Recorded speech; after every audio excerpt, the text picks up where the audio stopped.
This is the doorway to delivery suite L45 in the Clarendon wing of Leeds General Infirmary. It is New Year's Eve. I am short of breath and the camera is shaking in my hands. I have not been here since I was born, almost exactly 25 years ago. I am standing still.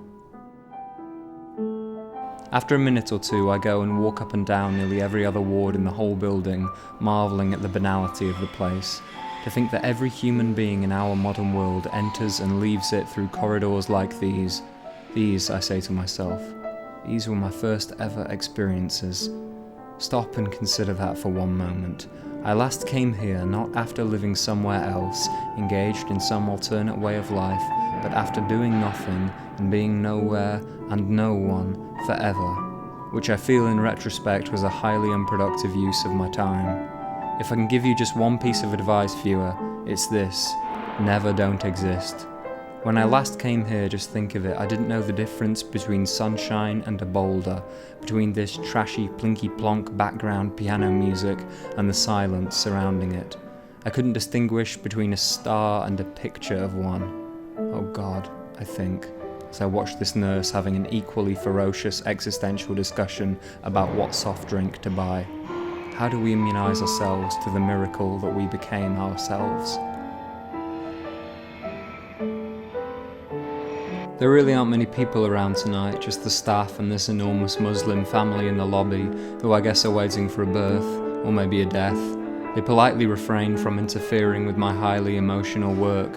As far as they're concerned, I'm just an ordinary young man with tears in his eyes filming the fire hose, and the cupboards, and the barcodes, and the bits of random tape on the wall, and the light fitting that says M32. Could any of them guess what every particle of this nonsense means to me? Not one detail of this ridiculous building seems to me unworthy of obsession. Look at this, just look at it, 2 different kinds of pen, 2 uses of the word please, and look at this. In what circumstances do things like this get written? Why did they dot the letter I with a circle? I mean, why did they write the rest of the sign in uppercase then leave a lowercase I? Or is it an uppercase I and they just drew a random circle? Why are there less bin bags in the 3rd one of these bin cages? Is it so people can read the sign behind it? If so, are these bags here all the time? Why not just move the trolley on its wheels? What's this, or this? Why did whoever gets to choose to put the paintings on the wall choose this painting to put on the wall? What are these? Who builds these things, and why did they put one in front of the welcome sign? Do people actually ride this thing? Where does the money go? Does it go to the NHS? Did the NHS pay for it? Who is Luna Jim? Why do hospitals always use this bendy whoopy froopy gumbo font, and why stop at 6 exclamation marks? Keep going. What's this? Why is there this white square thing with 2 screws above this soap dispenser but not above this one? Also, what is it? Why the barcodes? Can rich people just buy certain corridors of this building? Why is it children's radiology and child therapy and not children's therapy and child radiology? And is the child the one taking or administering the radiology and or therapy? Did this man actually have cancer, and if so, did he agree beforehand for them to take his "you have cancer" reaction shot? How does it feel to be the face of cancer? Are Catholic masses better or worse attended in hospitals? I wonder what the conversion rate is in hospitals. I could keep going, but it would just turn into a frenzied interrogation of all existent objects. The world is so densely matted with meaninglessness it takes a Herculean sum of effort to bring it all into any kind of pattern. How do any of us manage to live in a world where Ulf Estates 202800 is a legitimate excuse for a meaningful entity sitting undisturbed on a wall? I wander around the lobby and read all the stuff on the front desk, laughing at the notice which starts, "Please don't be offended," then wait by this large picture of an apple until I see a man go into the men's room. For some reason I cannot stop thinking about plants or Roman architecture.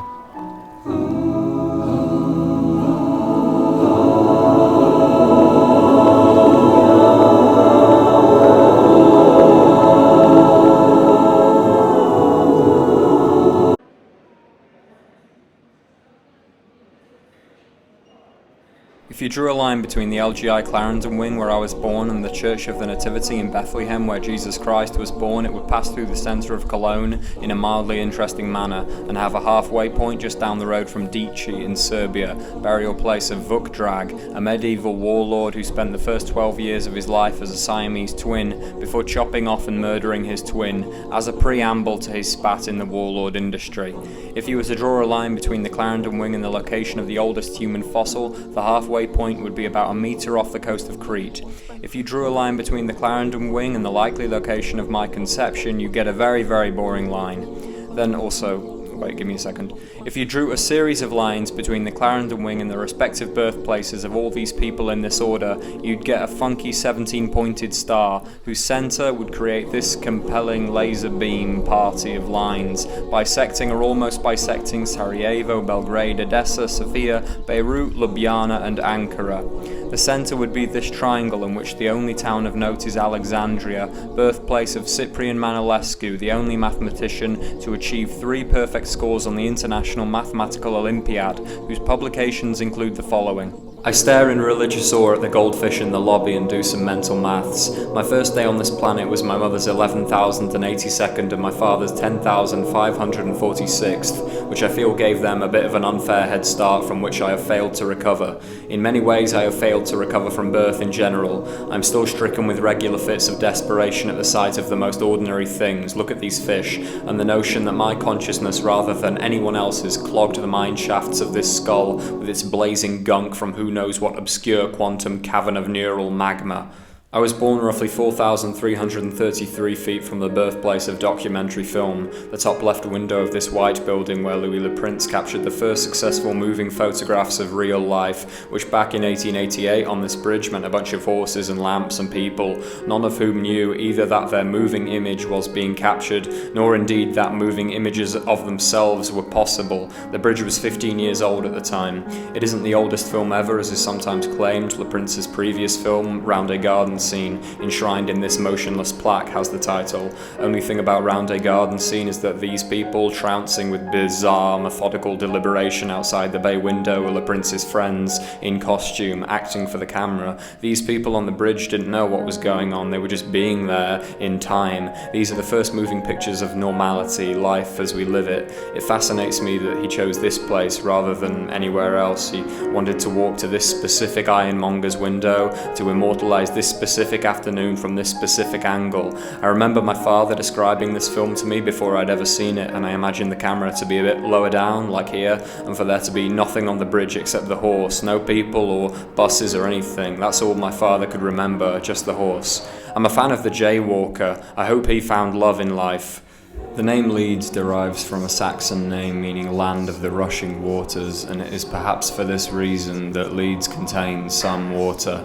It is also the birthplace of soda water, a drink which so far surpasses normal water that many, for lack of a soda stream, have died for lack of acceptable liquid.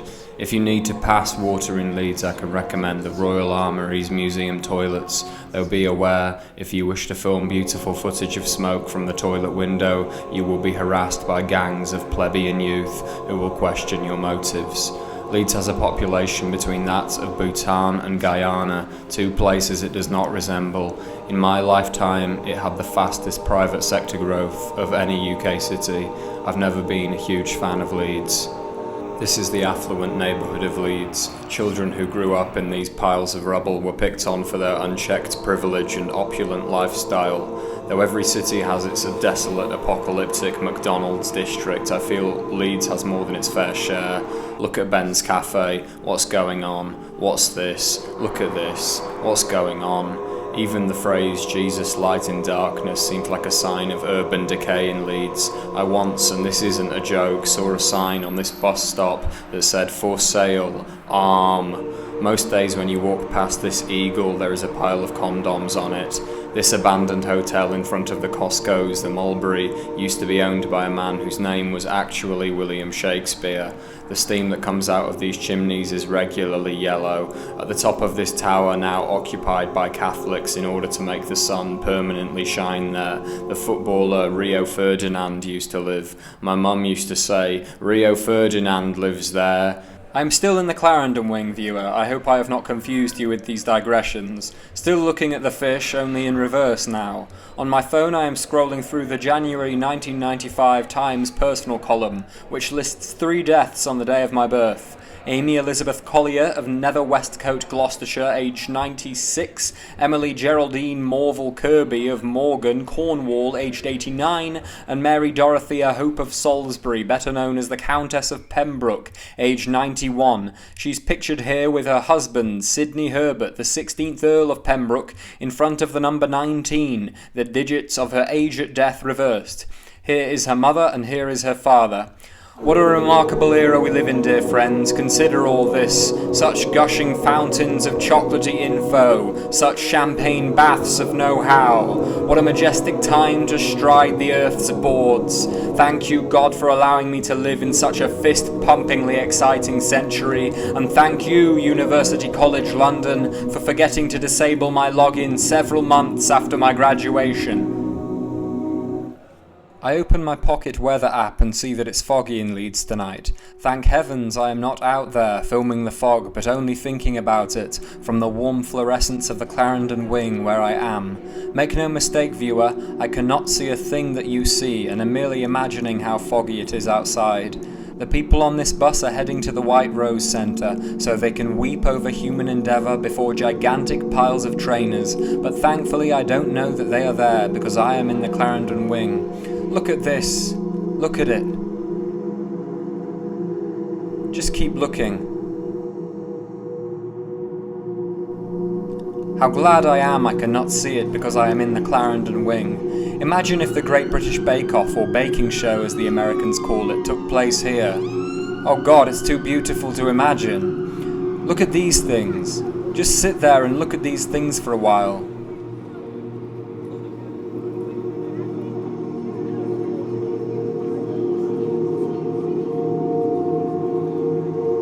How unfortunate you are, and how fortunate I am to be in the Clarendon wing. And these too, look at these. And look at these, look at the way they've lit the boy's face. What effect were they going for? Look at this man with the shopping bags trying to abandon his family. What happened to the world while our backs were turned?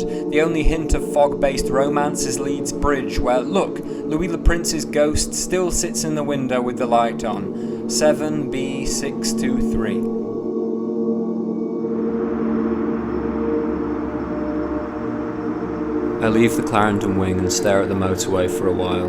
It's beautiful.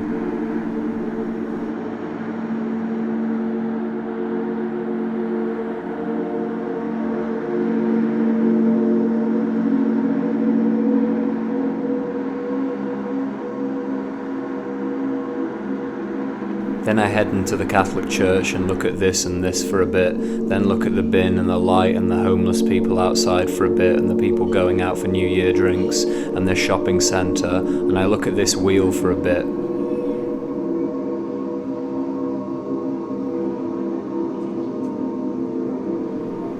Then I head to the train station Wetherspoons to drink 3 pints of soda water and watch this man lose £70 on the slot machine thingamabob, and these 2 bald men talking, presumably about being bald. Then I go back outside and look at this empty salon and the couple in this restaurant, and I look up at the buildings and I wonder what kind of decade waits for us on the other side of the fog.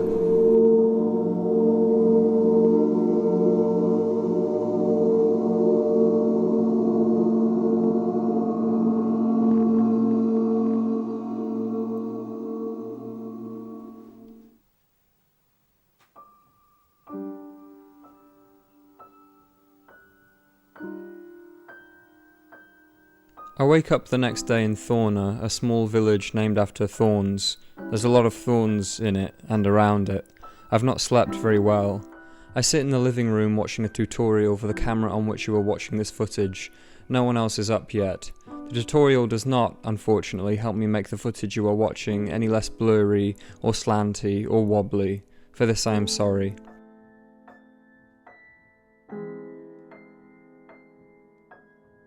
Thorner is a village I know so well I can't see it in front of my face anymore. Mum lived in this estate to the right of the church, and Dad lived on the terrace to the left of this church, which is flats now. Walking between their houses, you have to go through a graveyard, so every day I passed these names: Mary, wife of John Lord, Edgar and Marjorie Chapman, John Luth and Kathleen Doreen Martin, James and Theodora Sargent, Harry and Alice Hemingway, John Thomas Holliday, Catherine and James Pigott, 2 G's, 2 T's, Ada Bradley, Arthur James and Emma Hare, Percy and Minna Pemberton, and Emily Shepherd. It's about the most beautiful graveyard on earth.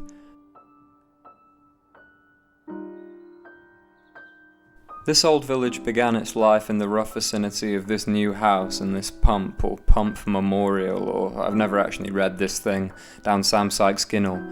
There used to be a well here named after a Norwegian saint, which means the village was probably founded by Norwegians. Growing up, it didn't seem like any of it came from anywhere. Every building and stone seemed inevitable. I couldn't imagine any of it not being exactly where it was, which I suppose is quite common in children. Why would anyone inquire into the origin of stone angels when they still hold regular conversations with the real ones? I spent the better part of my early foray into existence not noticing it existed.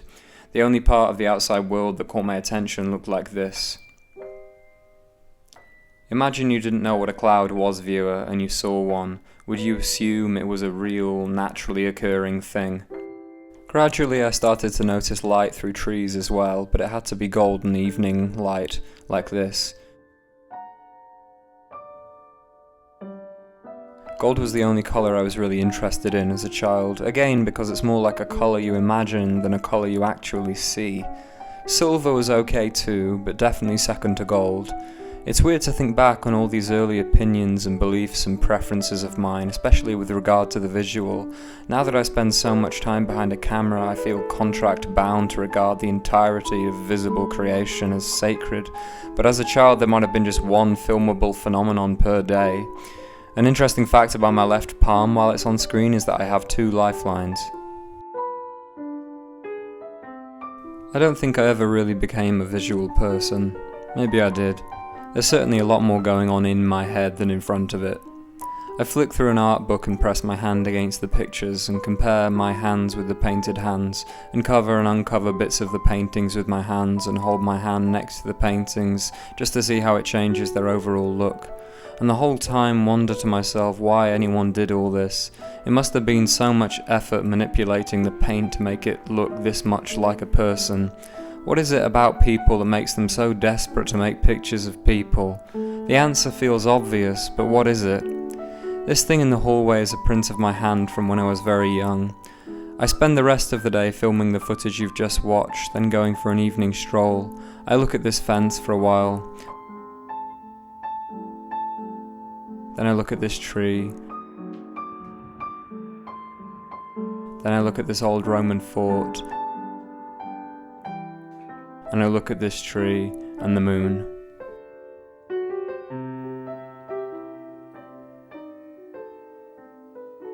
I spend 4 more unremarkable days in the village. Then, on the 6th of January, I go to Leach train station, and after a brief delay go to platform 8 where I look at these 2 bags and these 2 hands for a while. Then at this man picking up 2 different kinds of bag. And then at this falsely triggered automatic door, which is enough material for a whole film by itself.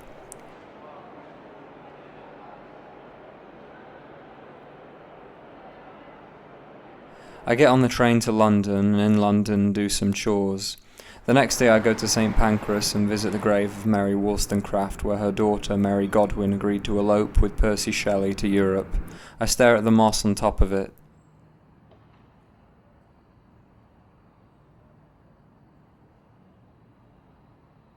In the mood for a bit of an elopement myself, I immediately board a train to Paris and watch England vanish through the window.